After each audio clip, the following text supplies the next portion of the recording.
178 178 number page है।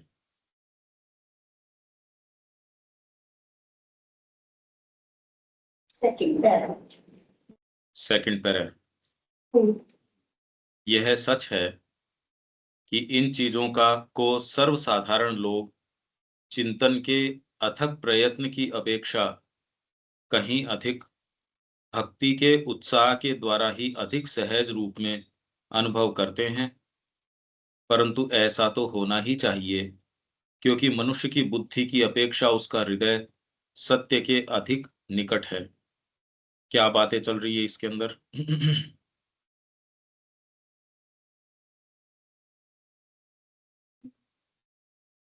ये बात कर रहे हैं कि इसमें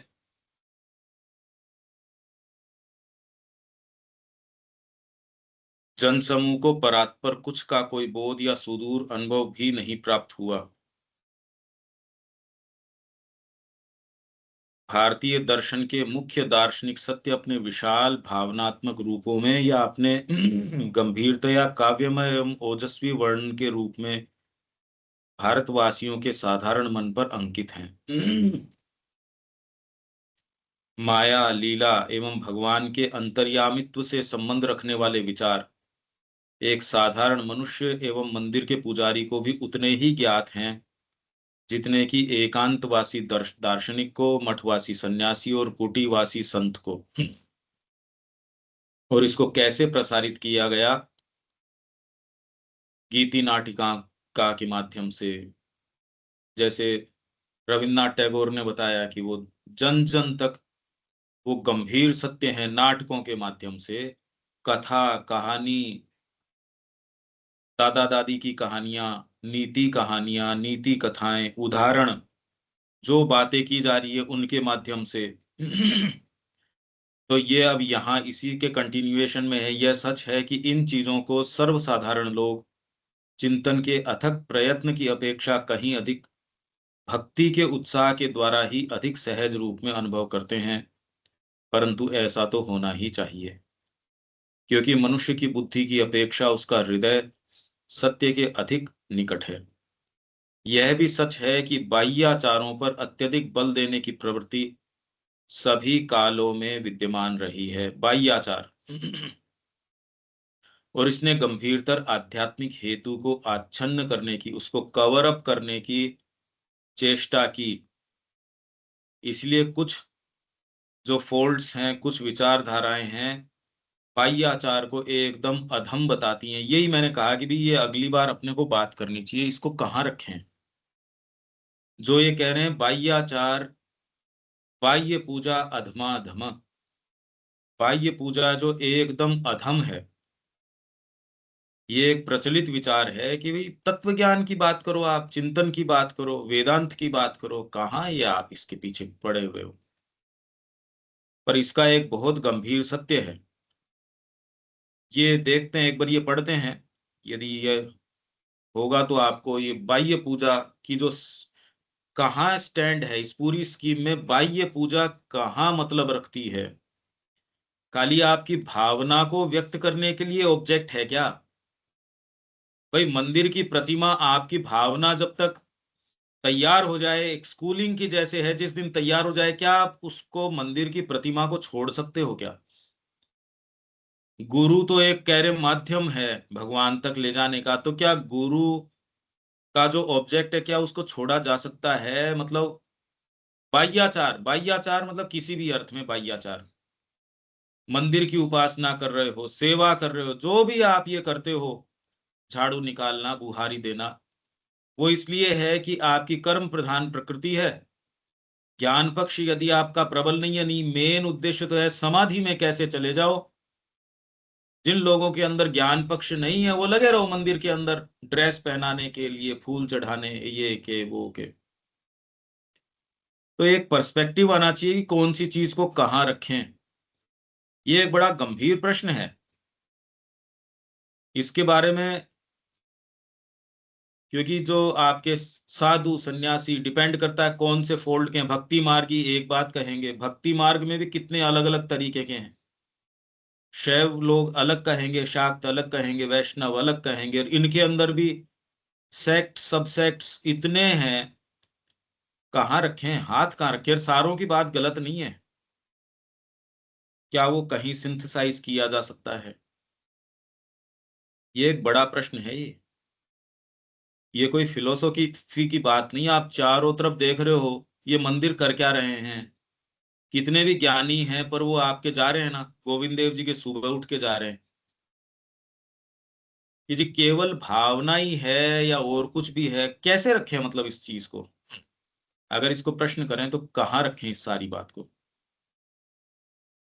और जो पुजारी कर रहा है वहां, उसको और कोई काम नहीं है जी। काम क्या है? ये तो अपनी आजीविका कमा रहा है, पैसे दे रहे हैं पुजारी को, पर पैसे नहीं दे रहे, वो भावना से कर रहा है।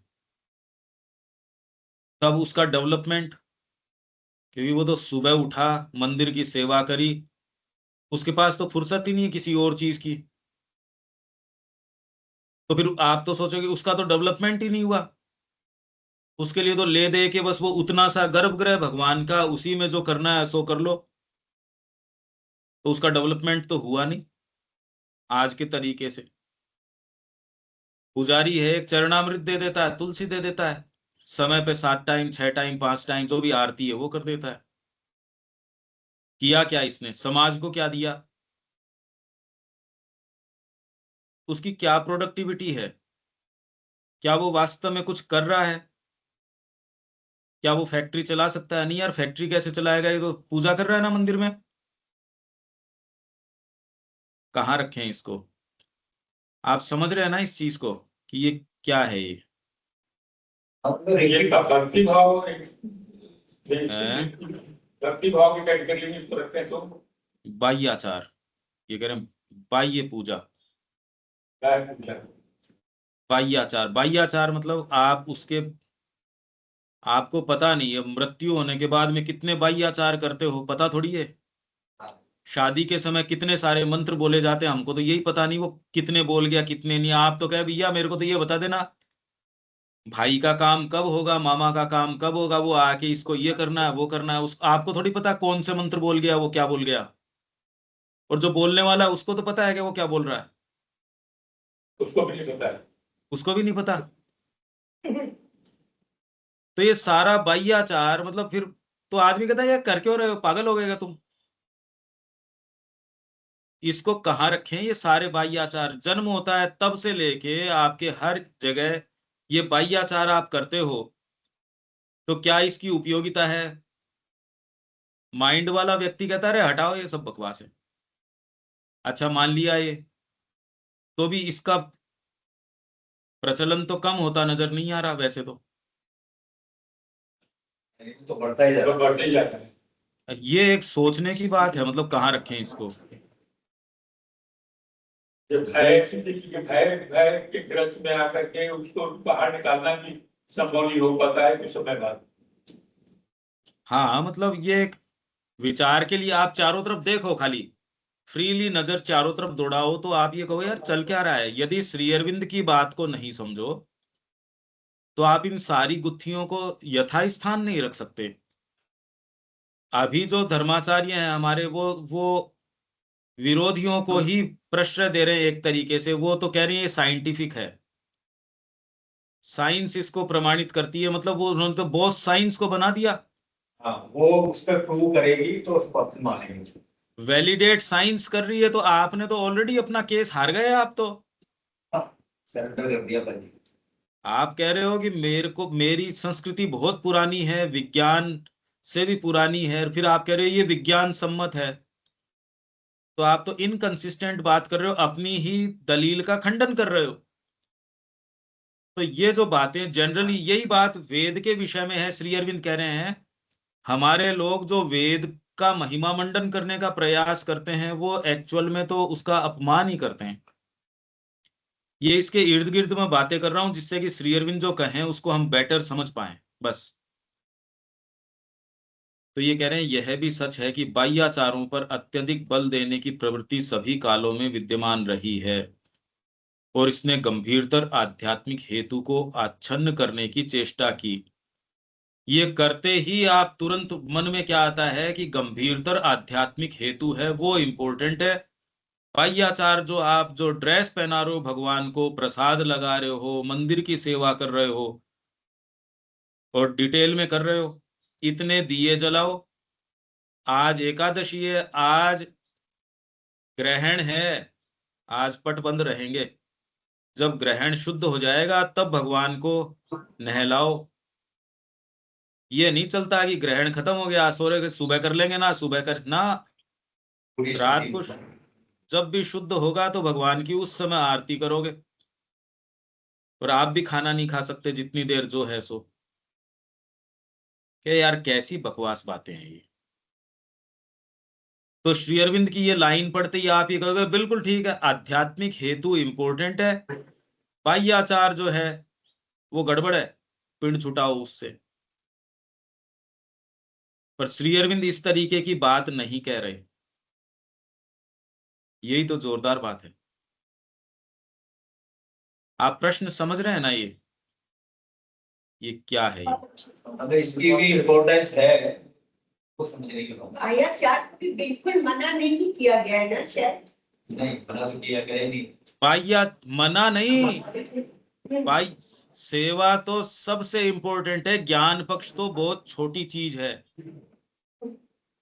आप अगर भगवान से प्रेम करते हो, कर्म तो सहज रूप से करोगे।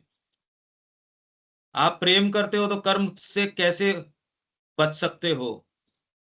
तो इसलिए हम सुबह पढ़ रहे हैं, प्रेम जो है क्राउन ऑफ नॉलेज, सेवा ज्ञान तो का मुकुट है प्रेम, प्रेम और नहीं है तो सेवा, फाउंडेशन ऑफ वर्क्स। सेवा कैसे करो? प्रेम भी हो जाते सेवा भी नहीं कर सकते। बिना प्रेम आप कर्म नहीं कर सकते, बताओ बिना प्रेम कर्म कैसे करोगे। हाँ, नहीं। सेवा भी नहीं कर सकते। वो तो आप सच उसके लिए adore भी करते हो। सच्चा कर्म सच्चे भाव के बिना आप कर नहीं सकते। तो इसलिए ये एक फंडामेंटल बात है कि प्रेम जो है क्राउन ऑफ नॉलेज, नॉलेज का शिखर मुकुट है, और फाउंडेशन ऑफ वर्क्स, ये चाहे लिख लो आप। ये जो आपका जो लव है वो है क्राउन ऑफ नॉलेज, नॉलेज की पराकाष्ठा। यदि आपको प्रेम नहीं है तो ज्ञान नहीं है। और आपको, आप कह रहे हो प्रेम है और ज्ञान नहीं है तो प्रेम नहीं है। और आपको प्रेम है और आप कर्म नहीं कर रहे तो इसका मतलब आपको प्रेम नहीं है। वही सेवा। ये तीनों एक ही हैं। माँ से प्रेम होगा तो कर्म नहीं करेंगे क्या, ये बताओ कैसे संभव है। तो ये जो बाह्याचार है, आप कहें तो मैं इसका एक वो जो कृष्ण प्रेम ने क्या कहा है वो पढ़ के बता देता हूं आपको। तो ये मैंने पिछली बार भी कहा था, अल्टीमेट है वो। योगी कृष्ण प्रेम जो ये बाह्य पूजा के बारे में कह रहे हैं, देखो मैं आपको पढ़ के बताता हूं। Love is the love love love जो है वो crown of knowledge, love is the crown of knowledge, और फाउंडेशन ऑफ वर्क्स, वर्क्स की फाउंडेशन है लव, और क्राउन ऑफ नॉलेज है, नॉलेज की पराकाष्ठा है प्रेम, और कर्म का आधार है। अब इसके अंदर आ गए,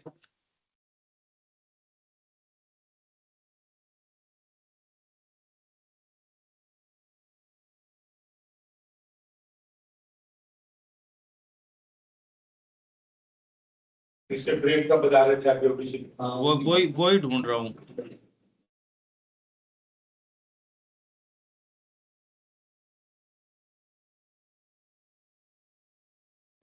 is something which can run the factory of yoga. Last हाँ time. वही, देखो ये रहा।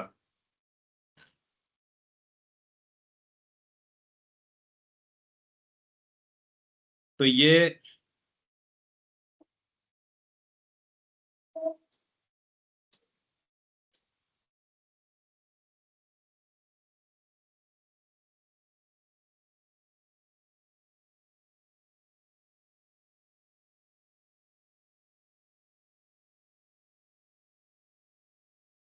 ये क्या कह रहे हैं? उत्तम अहेतुकी भक्ति, मध्यमा ध्यान धारणा, अधम कर्म संन्यास, तर्क चर्चा अधमाधम, और फिर बाद में एक दूसरा है अधमाधम।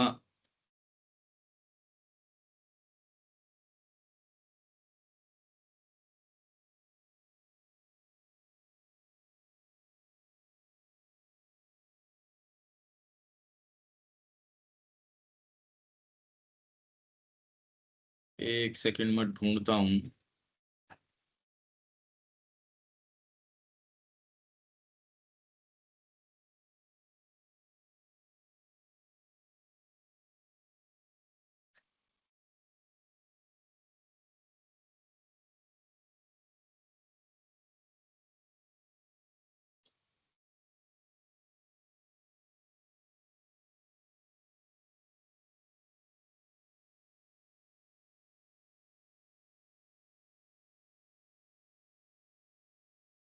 हाँ, ये है 78 नंबर पेज के ऊपर।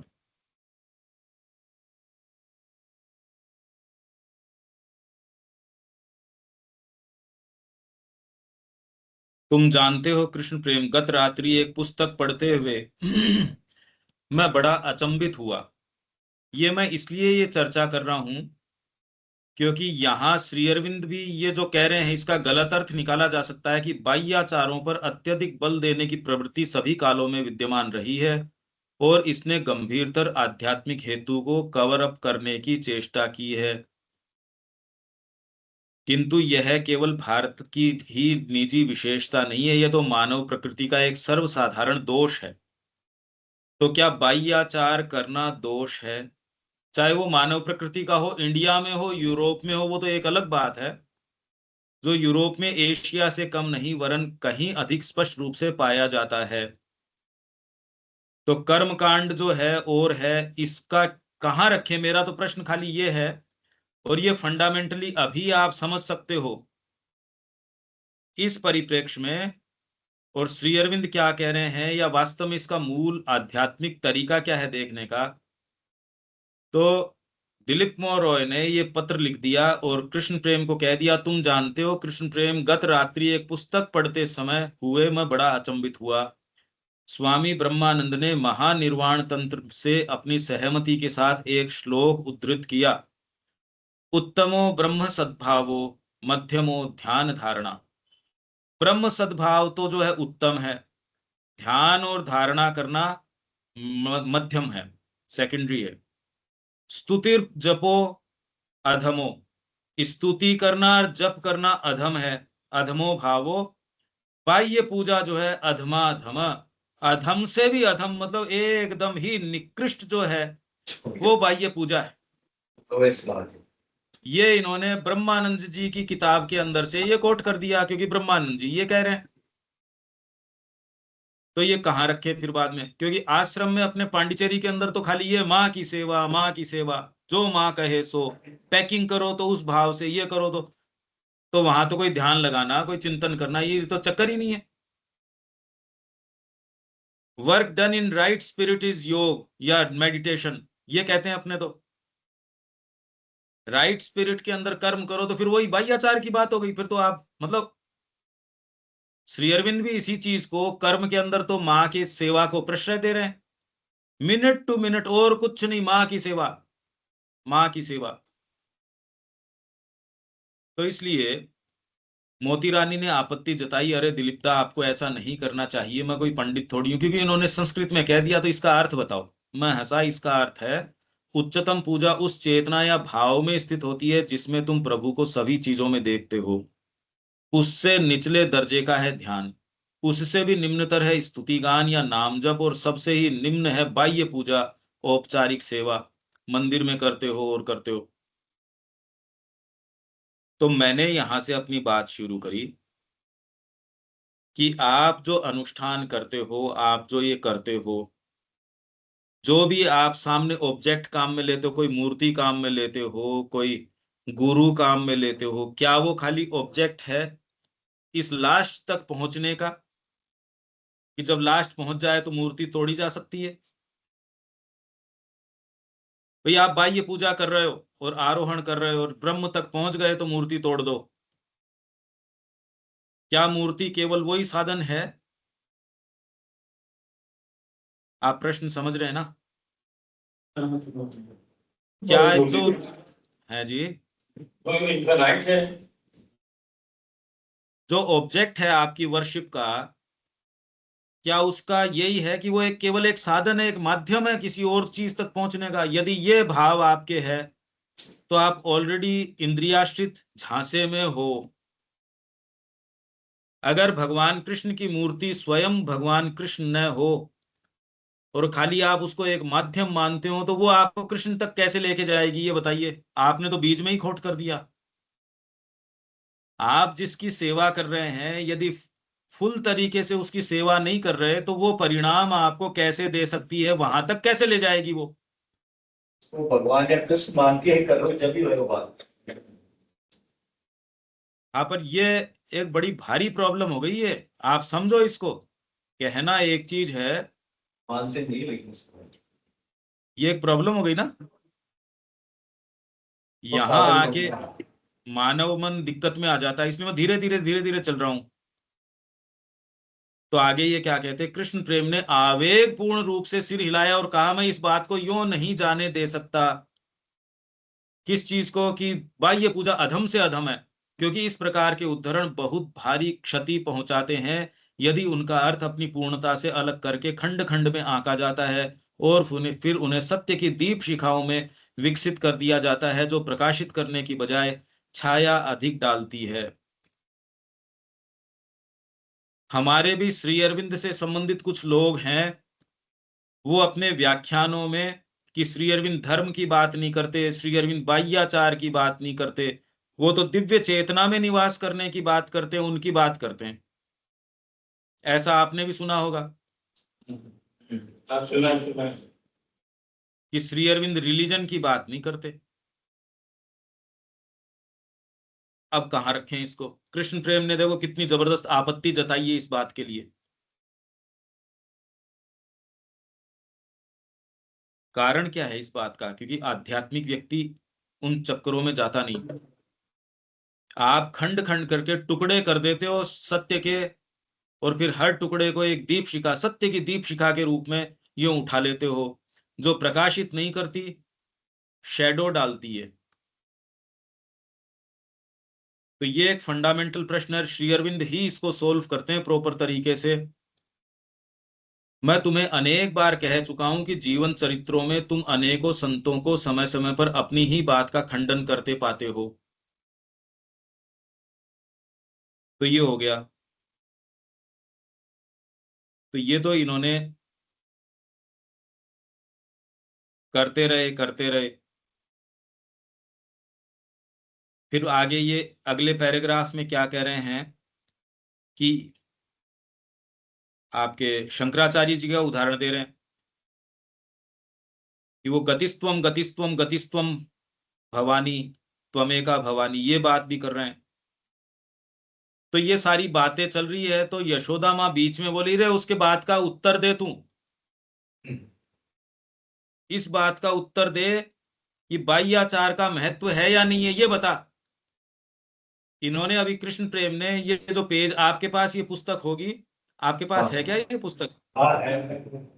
78 पेज से आप देख लेना। तो ये समझाने लग गए कि जब आपको कोई संत कोई पुस्तक में कोई बात कहता है, तो आप उस एब्सोल्यूट सत्य के रूप में नहीं ले लो, क्योंकि किसी कॉन्टेक्स्ट में कहता है, किसी व्यक्ति को कहता है, वो अपनी साधना की किसी स्थिति में तब कह रहा है। कृष्ण प्रेम ये बातें बोल रहे, तो यशोदा माँ ने कहा, यार तू गोल गोल क्यों बातें कर रहा है, तू बात बता। दिलीप कुमार ने ये कहा है कि बाह्य पूजा अधम से अधम है, उसका उत्तर दे। तो इसलिए स्किप करके मैं यहां आ गया। माँ बीच में ही बोल पड़ी, परंतु दिलीप वह जानता है गोपाल, तुम तो अब बाह्य पूजा के विषय में उसके प्रश्न का उत्तर दो। तुम उसे बताते क्यों नहीं कि उससे तुम्हें क्या प्राप्त हुआ, मेरा मतलब प्रसाद। अब ये दो आप उत्तर की बाह्य पूजा से क्या होता है, ये अब इसका असली उत्तर है। ये देखो आप, बाह्याचार क्या करता है। तो मोती रानी बीच में शांत, बड़े ही सावधान होते हुए उन्होंने शीतकार, ये कृष्ण प्रेमी कह रहे हैं चुप करवाया। माता जी ये क्या कर रहे हो आप? क्या आप दिलीप को नहीं जानते हुए तो इसे रेडियो पर प्रसारित कर देगा? माँ हंस पड़ी, नहीं वो ऐसा नहीं करेगा, मैं चाहती हूं तुम उसे बताओ, क्योंकि अब वह अवश्य ही समझ सकेगा। बाह्याचार क्या करता है वो देखो आप। कृष्ण प्रेम ने सीधे मेरी ओर देखा और कहा, ठीक है, मैं तुम्हें बताता हूं, तुम देखो। ओ बा, आप भी, ये ठीक है, ये चलता है। ये रहा, जैसा कि आप जानते हैं बा ही भगवान का भोग लगाते हैं। दिलीप कुमार रॉय को मोती रानी क्या कह रही है? जैसा कि आप जानते हैं बा मतलब कृष्ण प्रेम, कृष्ण प्रेम ही भगवान को भोग लगाते हैं, हलवा खीर, और प्रतिदिन उनकी, कृष्ण की प्रतिमा के सामने भोग अर्पित करते हैं। एक बार ऐसा हुआ कि भोग अर्पित करने के बाद जब हमने मंदिर के पट बंद कर दिए और जैसा कि हम सदा ही करते हैं बाहर आकर ध्यान करने लगे, वे अचानक खड़े हुए और कहा, चलो चलकर देखते हैं कि भगवान ने वास्तव में हलवा खाया है या नहीं। माँ केवल मुस्कुराई, परंतु मैं तो रोमांचित था। दिलीप कुमार रॉय कह रहे, अरे मैं तो थ्रिल्ड था एकदम। हम अंदर गए और अरे, यहाँ हमारे मंदिर कक्ष में हम सब ने देखा कि हलवे का कुछ अंश भगवान के द्वारा निकाला गया था। हम सभी ने अपनी आंखों से देखा। दिलीपदा, मैं सौगंध खाकर कहती हूँ, मेरी तो मेरुदंड में सिहरन सी दौड़ गई। यह निसंदेह ही नर लीला थी। इसका अर्थ है प्रभु अब भी एक मानव की तरह आचरण करके हमें अपनी कृपा में दीक्षित करने या अंगीकार करने का अपना वादा निभाते हैं। और श्री अरविंद को इन्होंने, दिलीप कुमार रॉय ने ये वाकिया लिख के भेज दिया, गुरु बताओ भगवान नर लीला कर सकते हैं क्या? तो श्री अरविंद का उत्तर क्या आया इस वाकिये के बारे में? उन्होंने मानव देह के निवास स्थान को अपना बना लिया है। यदि श्री अरविंद के शब्दों में कहें, जैसा कि उनके, तो श्री अरविंद को जब उन्होंने कहा, तो श्री अरविंद ने कहा, these things may and do happen, और इस केस में निश्चित हुई है। ये बाह्याचार हो गया आपका। अब ये बाह्याचार रहा या क्या रहा? आपका ध्यान चिंतन टच कर सकता है क्या इस चीज को? आप किस चीज से व्यवहार कर रहे हैं? वहां भगवान की साक्षात प्रेजेंस है, उसको हलवा दे रहे हो और उसके अंदर से हलवा वो पा रहे हैं। अब ये बाह्याचार थोड़ी रहा। इसलिए ये जो कहना श्री अरविंद यहां कह रहे हैं वो एक दूसरी बात कह रहे हैं, ये हमको समझना चाहिए। इसके आगे ये क्या कह रहे हैं? एनीहाउ ये आप अपने समय से इसको देख सकते हैं, पर मैं जो कहना चाह रहा था उसके ऊपर अब आपको समझ आ रहा है मैं क्या कह रहा हूं? आपको अब क्या महसूस हो रहा है इससे?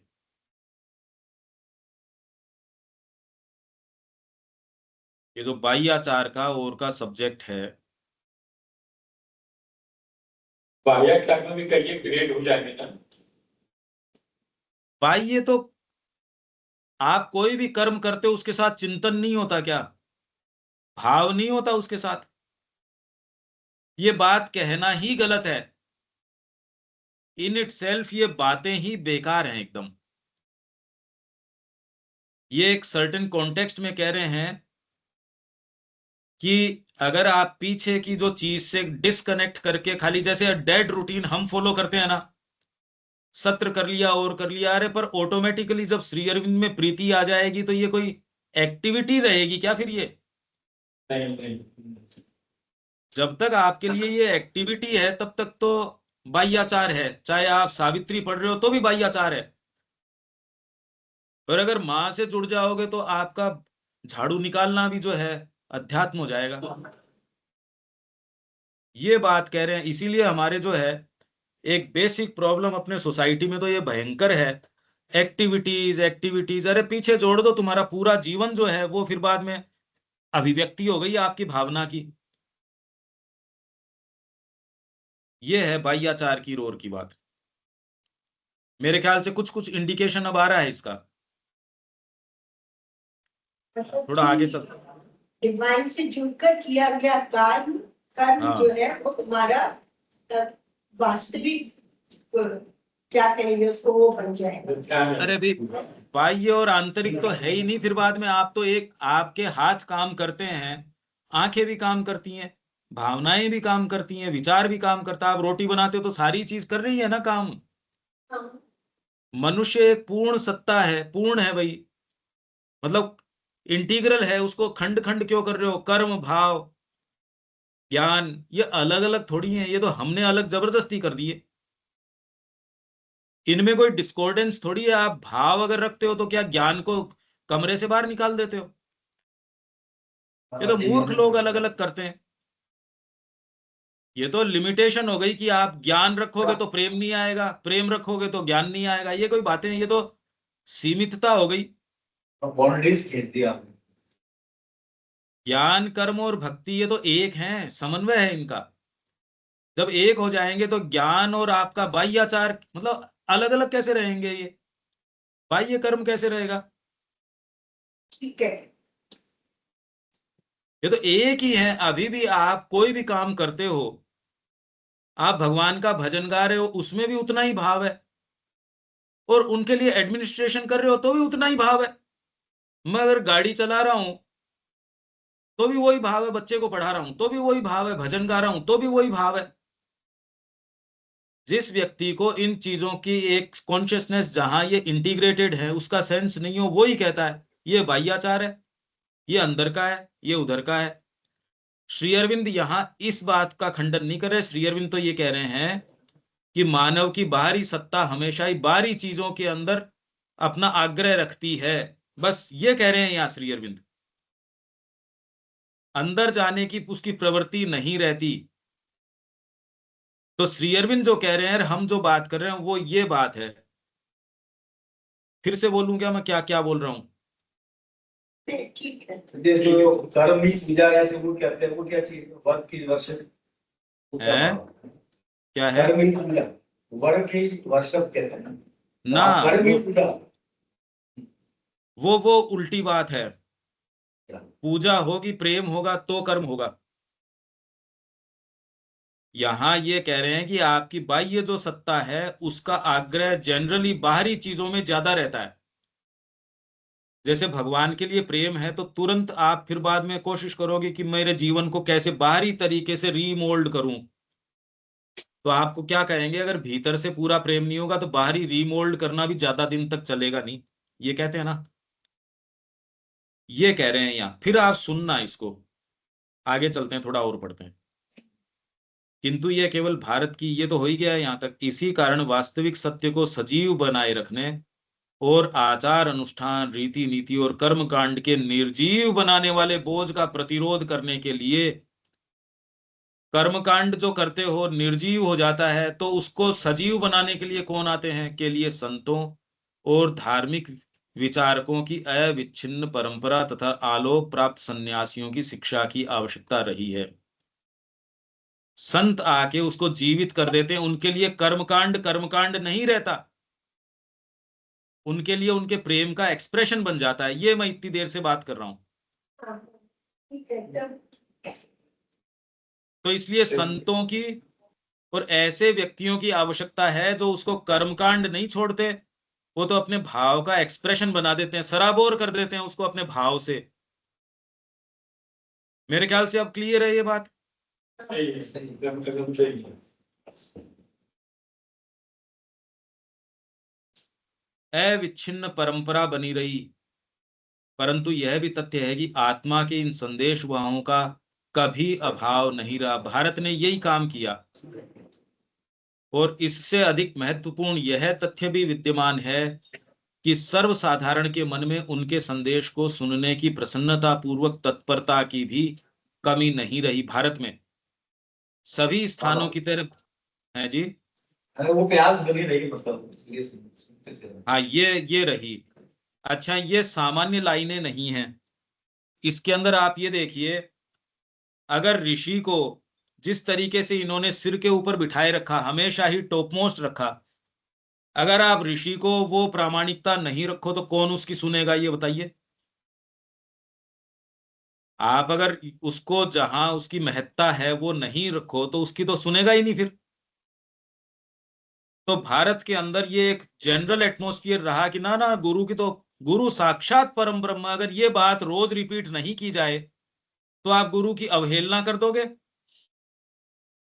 अगर ये बात प्रचलन में न हो कि गुरु साक्षात परम ब्रह्म, यही बात दमोदर के अंदर श्री अरबिंदो ने बार बार एस्टेब्लिश करी है, माँ माँ माँ। उन्हीं को रेफर कर रहे हैं। कोई कह रहा है मेरे लिए तो आप ज्यादा एक्सेसिबल हो, वो श्री अरविंद कह रहे हैं no, only through the mother. हम सुबह पत्र पढ़ रहे हैं ना। अगर आप इस दृष्टिकोण से ये बातें चर्चाएं नहीं करो, इसके लिए बहुत डीप स्पिरिचुअल टैक्ट चाहिए। नहीं, हम ये जो बात कर रहे हैं ये कभी कर ही नहीं सकते, ये कर ही नहीं जा सकती। दमोदर तो कितने लोग पढ़ते हैं। तो ये अब आगे क्या आ गया, सभी स्थानों की तरह भारत में भी साधारण जड़ भावापन्न आत्मा एवं बहिर्मुख मन वाले लोगों की ही अधिकता है। बाह्याचार वाले लोगों की अधिकता है भारत में भी। भला हमारी मानवता के इस विश्वव्यापी तथ्य को भुलाकर इसे भारतीय मनोभाव का एक विशिष्ट चिन्ह समझना इस उच्च यूरोपीय आलोचक के लिए कितना सहज है। मतलब क्या मतलब हुआ अनिल जी इसका? वो उसी को जो है इम्पोर्टेंस उसी को वो प्रोजेक्ट कर रहे हैं। आलोचक कौन है? ब्रिटिश वाले आर्चर की है, उसकी बात है। ब्रिटिश वाले तो स्वयं भी जानते हैं कि नहीं जानते हैं, पहचाना क्या होता है। आर्चर की बात है। आर्चर की बात चल रही है। आर्चर को उत्तर दिया जा रहा है। आर्चर के माध्यम से यूरोप की क्यों बात करो, इंडिया के अंदर सारे के सारे यूरोपीय ही बच्चे बैठे हैं, और कौन बैठे हैं? माइंड सेट तो वही। तो इसलिए फिर से इस सेंटेंस को देखो आप, बहुत धीरे धीरे चलते हैं इसका रस लेते लेते।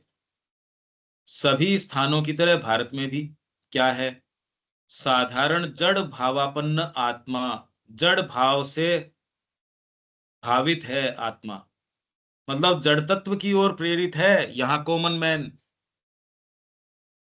तो कॉमन मैन वहां भी वैसा ही है, कॉमन मैन यहां भी ऐसा ही है। ये तो विशेषता यहाँ के साधुओं की, यहाँ के ऋषियों की है कि वो मानव प्रकृति को समझते हैं। इसीलिए उन्होंने वर्ण व्यवस्था करी, वर्ण आश्रम पुरुषार्थ, ये सारी व्यवस्थाएं की। और वो जानते हैं मैनेजमेंट अगर सुधार देते हो तो ऐसी जनता को कैसे आपको अनुशासन में रखना है, रख लिया। इसके लिए क्या आवश्यक है, यदि वो चीज की आप आपूर्ति कर रहे हो, झगड़ा होगा ही नहीं। अगर आपको ह्यूमन नेचर का सेंस नहीं है, किसी को ज्यादा दोगे, किसी को कम दोगे, किसी की प्रकृति के अनुरूप दोगे, किसी को विपरीत दोगे, तो झगड़ा हो जाएगा। भारत को ये पता था, यहां कोई सारे देवता हो ये बात नहीं है। सामान्य तो व्यक्ति जड़ भावापन्न है, सामान्य व्यक्ति। हाँ, फिजिकल मेटीरियल कॉन्शियसनेस वाला। बहिर्मुख मन वाले लोगों की ही अधिकता है। भला हमारी मानवता की इस विश्वव्यापी, अरे सार्वभौमिक तथ्य है ये, मानव ऐसा बना है, ये आप भूल जाते हो। और केवल भारतीय मनोभाव ही ये इस तरीके का है, ये कहना ये उच्च यूरोपीय आलोचक के लिए कितना सहज है, बदमाश है ये है इस लाइन का अर्थ। ठीक है, ये लाइन अब समझ में आ रही है ना आपके?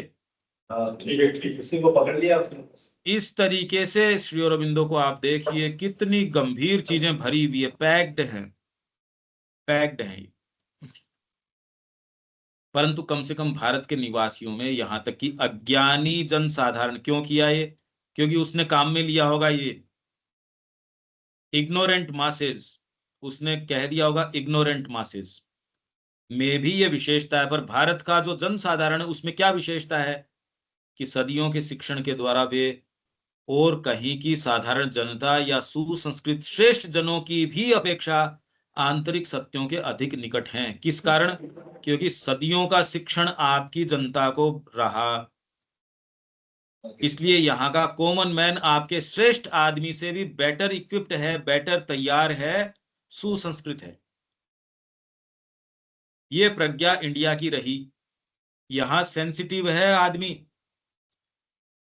कृष्ण प्रेम ने कहा, मैं ट्रेन के डब्बे में गया, मेरा भगवा कपड़ा देख के ही सामान्य लोग, कोई कुछ अपनी पोटली खोल के बाबा जी को ये दे दें, सीट तुरंत ही खाली कर दी, हम नीचे बैठ जाएंगे, पूरा पहुंच के लो साफ कपड़े, अपने खुद का कपड़ा उतारा, तौलिया उतारा, एकदम उसको साफ किया।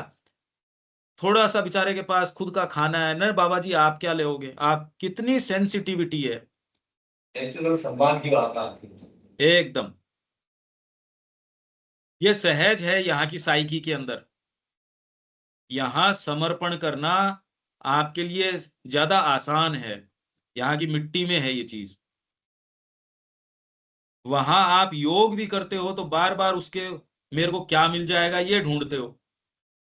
यहाँ एक सीमा के बाद में व्यक्ति अपने आप को कहता है अरे मेरे को कुछ नहीं चाहिए, दे गुरु को, दे अपने आप को। ये जो कड़ी है ना, ये बहुत इंपॉर्टेंट कड़ी है।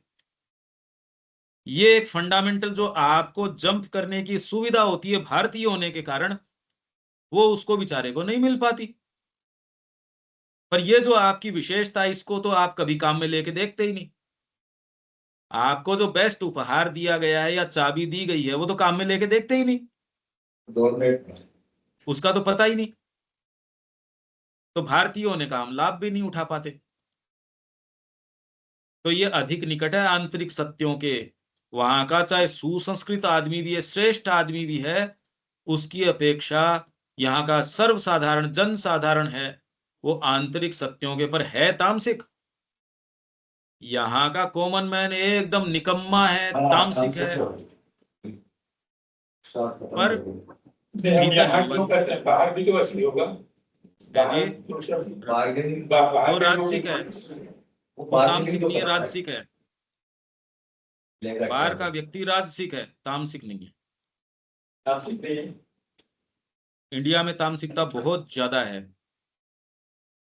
बहुत ही ज्यादा है। वहां तो ऐसा वो कह हुआ रहे क्यों? हैं जी, इसमें कोई कारण ही होगा। क्योंकि इंट्यूशन प्रधान है, आप उसका वो उस चीज से उसको विच्छिन्न कर देते हो, तो उसका सोर्स ऑफ एनर्जी तो आपने काट दिया, तामसिक हो गया ये। माँ कहती है फिजिकल और साइकिक का पैक्ट है, वाइटल और माइंड का पैक्ट है। अलग अलग बातें हैं ये, पर एक तो कॉमन आप देखते ही हो चारों तरफ, यहां कोई काम ही नहीं करना चाहता। एक फाइल जिसके ऊपर देख के खाली उसको सिग्नेचर करना है, तो भी उसको लटकाए रख रहा है कि भाई साहब खाली सिग्नेचर ही तो करना है यार इसके ऊपर। कोई करना नहीं चाहता, और करता है तो भी उसको, मतलब सड़क इतने दिनों में बनाई कि पीछे से तो पहले ही टूट गई, वो बनाते बनाते ही। बनाएंगे वो रद्दी बनाएंगे, करेंगे हाफ हार्टेडली करेंगे। हमारी तो ये कॉमन एक हो गई ना चारों तरफ। आपके पास हथियार है तो भी काम में लेना नहीं जानते, विल पावर है नहीं। हथियार स्मगल करते हैं, दूसरों को दे देते हैं, समय पे हथियार ही हमारे काम नहीं देते। हमारी क्या स्थिति हो गई देखो तो सही आप। तो ये सत्यों के विश्वगत अविद्या के अपेक्षाकृत कम मोटे आवरण के द्वारा इन सत्यों से विभक्त हैं, और भगवान एवं अध्यात्म सत्ता। आप जो प्रश्न कर रहे हो उसको एक बार नोट करो, श्री अरविंद इसके बारे में डायरेक्टली क्या कहेंगे वो हम, ये देखो श्री अरविंद ये कह रहे हैं, ये हम श्री अरविंद में ढूंढेंगे, ये प्रैक्टिकल प्रश्न है। कम मोटे आवरण के द्वारा इन सत्यों से विभक्त हैं, और भगवान एवं अध्यात्म सत्ता, आत्मा एवं नित्य सत्ता की जीवंत झांकी अधिक सुगमता से पुनः प्राप्त कर लेते हैं। इंडिया की विशेष बात क्या है? अविद्या जो है उसका आवरण यहाँ अपेक्षाकृत रिलेटिवली कम है। यहाँ जो है अविद्या, इग्नोरेंस, उसका जो आवरण है वो रिलेटिवली कम है। और भगवान अध्यात्म सत्ता मतलब स्पिरिट, आत्मा, नित्य सत्ता, इटर्नल आपकी जो बीइंग है, उसकी जीवंत जो झांकी है, विविड उसका ग्लिम्स है, वो अधिक सुगमता से पुनः प्राप्त कर लेते हो। बुद्ध की ऊंची, कठोर और कठिन शिक्षा भला और कहां सर्वसाधारण के मन पर इतनी तेजी से अधिकार कर पाती। यही चैतन्य महाप्रभु के बारे में श्री अरविंद कह रहे हैं कि यदि वो लंदन चले जाएं तो लोग कहेंगे अरे पागल आदमी है, इसको इलाज करवाओ इसका। और यह पूरा भारत उनके चरणों की धूल को किस करने के लिए तैयार, उसको चूमने के लिए, चरण की धूल को चूमने के लिए यहां इकट्ठा हो जाएगा पूरा भारत। अब उनको ये परसेप्शन नहीं है। आप सोचते हो चैतन्य महाप्रभु को चलो वहां लंदन लेके चलते हैं, वो कहेंगे पागल खाने में भर्ती करो इसको। श्री अरविंद कह रहे हैं। और यहाँ भारत को ये परसेप्शन है, उनके चरणों की धूल को चूमने के लिए लालायित हो जाएगा। फर्क है ना, देख लो आप। यही फर्क आपको अलग करता है, भारत को विशेष दर्जा दे देता है। पर अगर ये विशेषता को काम में नहीं ले, तो आपकी जो विशेष चीज है उसको तो काम में नहीं लिया, तो फिर तो आपकी और उनकी तुलना के अंदर आप कमजोर और पड़ोगे। विदेशियों से इसीलिए हम कमजोर पड़ रहे हैं, क्योंकि जो विशेषता है उसको काम में ले नहीं रहे। आपको जो मैंने विशेष एक पत्ता दे के भेजा, वो तो कार्ड काम में ले नहीं रहे आप। दूसरे वाले काम में ले रहे हो, तो वो पैतरे तो उनको हमसे ज्यादा बढ़िया आते हैं। उनके पास ज्यादा है। हमारी विशेषता अंतरात्मा की है, और कहा किसी तुकाराम, राम प्रसाद, कबीर तथा सिख गुरुओं के गान और प्रखर भक्ति पर साथ ही गहरे आध्यात्मिक चिंतन से युक्त तमिल संतों के गीत इतने वेग से गुंजायमान हो पाते तथा लोकप्रिय धार्मिक साहित्य का रूप ले पाते। आध्यात्मिक प्रवृत्ति का यह प्रबल संचार या घनिष्ठ सामिप्य उच्चतम सत्यों की ओर मुड़ने के लिए संपूर्ण राष्ट्र के मन, उच्चतम सत्य की ओर मुड़ने के लिए संपूर्ण राष्ट्र का मन की यह तत्परता, यह संभव हो सकती है क्या? आप 4 जने तो कर सकते हो क्या ये काम? ये बताओ। एक गुरुजी के पास रह रहे हो तो भी सारों में ये तत्परता हो, ये कैसे करो कैसे? ये असंभव चीज है ये जो यहाँ भारत ने करी। जो आप चारों तरफ देख रहे हो, वहां कोई व्यवस्था थोड़ी कर रहे हैं। व्यवस्था आपके जो गोविंद देव जी के, वहां तो भीड़ को मैनेज करने की व्यवस्था कर रहे हैं, भीड़ बुलाने की व्यवस्था थोड़ी कर रहे हैं। वो तो आगे भीड़ को मैनेज करने की व्यवस्था कर रहे हैं, वो बुलाने की नहीं कर रहे। तो ऐसा क्या है वहां, क्या देख के आ रहे हैं? वो फोटो अपने घर पे क्यों नहीं देख लेते? वहीं जाके देखनी क्या जरूरी है उस भीड़ में? मतलब उस धक्का मुक्की के अंदर ये कोई भाव ज्यादा प्रकट होता है क्या?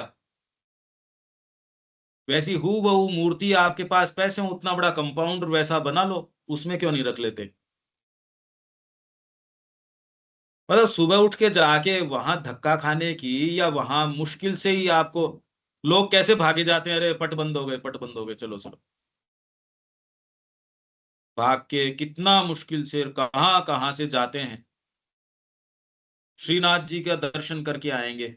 और फिर मतलब कोई अलग दिखते हैं क्या? वैसी सेवा आप घर पे भी कर सकते हो, उनसे बेटर कर सकते हो, जितनी है उतनी मन चाहे तरीके से कर सकते हो। ऐसी क्या विशेषता है? कनखल के अंदर गए और वहां तो साहब ये सती जी का कुंड है, मतलब इसमें ऐसा क्या है यार? वो तो देख के भी ऐसा कोई विशेष लगता नहीं। अगर आप ये ऐसे स्थानों को देखो, क्या है ये? अगर मानसिक दृष्टिकोण से देखोगे, कुछ नहीं समझ में आएगा, कुछ भी नहीं समझ में आता। ऐसे तो क्या समझ में आएगा? मानसिक दृष्टिकोण से तो कुछ समझ में नहीं आएगा। वो तो एक तो कुछ भाई नहीं पहले समझ में आएगा। वो भावना आपकी है नहीं, तो आपको इसका कोई महत्व ही नहीं है। हृदय अरे से भाई, देखना सीखना होगा। पांडिचेरी की समाधि है, मार्बल रखे हुए, बढ़िया डेकोरेशन करते हो, शांत बैठते हो तो कम से कम शांति से बैठने को मिल जाता है। इतना शोरगुल रहता है, इसलिए शांति से बैठ जाते हैं। ये मार्बल तुम लगा लो, क्या फर्क पड़ रहा है? भाई एक सोचने की सी बात है कि ऐसी क्या बात है उसके अंदर। कृष्ण प्रेम कह रहे हैं ये स्पिरिचुअल डायनमोज हैं, ये मंदिर नहीं है, स्पिरिचुअल डायनमोज हैं। डायनमो क्या होते हैं? जो इलेक्ट्रिसिटी जनरेट करते हैं, भयंकर पावर पावर जनरेट करते हैं। इन्होंने इस देश को थाम रखा है, मनुष्य जाति को थाम रखा है, हमको सेंस ही नहीं। हमारे आज के बुद्धिजीवी इनको कह रहे हैं पैरासाइट्स हैं, ये आध्यात्मिक लोगों के पैरासाइट्स हैं।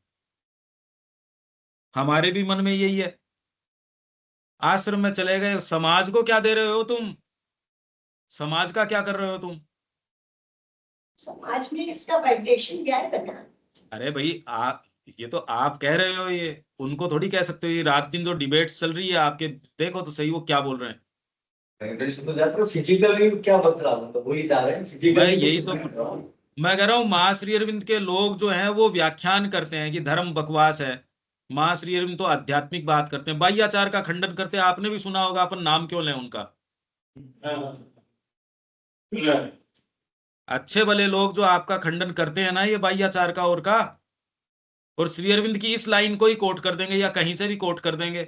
ये लाइन आपको भी ऐसे लगेगी कि श्री अरविंद बाह्याचार का खंडन कर रहे हैं। नहीं कर रहे। अगली लाइन में तो आ गया। इसको फिर से आप सुनना। तो संपूर्ण राष्ट्र के मन की तत्परता इस चीज के लिए एक युग व्यापी, वास्तविक और अभी तक जीवित तथा परम आध्यात्मिक संस्कृति का चिन्ह और फल है। अभी तक जीवित आप हो तो ये क्या है? युग व्यापी, वास्तविक और अभी तक जीवित तथा परम आध्यात्मिक संस्कृति का चिन्ह है। परम आध्यात्मिक संस्कृति जो युग व्यापी है, युगों युगों तक चलती रहती है, वास्तविक है और अभी तक जीवित है। इन्होंने जीवित रख रखा है। सारी आपके सारे काल आ गए, सारे संकट आ गए। इतने आक्रमण किस देश पे हुए? कौन से देश ने सबको बाहें खोल के सारी संस्कृतियों के अंदर को अपने अंदर समाहित न किया हो? ऐसा कौन सा देश है? पारसी यही सफलता से, और ये कह रहे हैं हमारे एरिया में नहीं आओगे। इंडिया कह रहा है हाँ बिल्कुल ठीक है, नहीं आएंगे। कहीं नहीं जाएंगे, पर ये सब आएंगे हमारे। देख लो आप, सबका स्वागत है। धीरे धीरे अगर ये आप श्री अरबिंदो के दृष्टिकोण से देखोगे तो ये रहस्य समझ में आएंगे। ये बहुत पावरफुल शब्द हैं, बहुत ज्यादा पावरफुल शब्द हैं। हमारी कमी क्या है? इंडिविजुअल तरीके से ही बहुत छोटे दायरे में सोचते हैं, कलेक्टिविटी में नहीं सोचते। हमारा दृष्टिकोण कलेक्टिव नहीं है। धरती की गतियों को अभी हम देख नहीं पाते। संस्कृतियां कैसे चलती है, युग चक्र कैसे चलता है, श्री अरविंद के संपर्क से ही कल्टीवेट हो सकते हो। नहीं तो ये मानसिकता कलेक्टिविटी वाली बहुत ही कम लोगों में होती है। इंडिविजुअली पूरी सी नहीं होती। कलेक्टिविटी तो हमको कभी सिखाई ही नहीं जाती। ठीक है ये बात। अगला टाइटल तो अब आगे करेंगे, अगली बार करेंगे। पर ये बहुत ज्यादा इंपॉर्टेंट है। इन शब्दों में जो श्री अरविंद कह रहे हैं, अब इसकी महत्ता तो और क्या। ठीक है ना ये बात? एकदम सही है। और अगले बार वो उसको प्रश्न का उत्तर शेर ने क्या कहा वो देख के जाइएगा। बाह्याचार का ना? हाँ हाँ, नहीं, किसका? कायाचार का। हाँ, इसी किताब में आ जाएगा, इस क्रम में ही आ जाएगा। तो यहाँ विराम दें आज तो। हाँ अभी तो बिल्कुल। ठीक समय है। वो कर लें। हाँ। और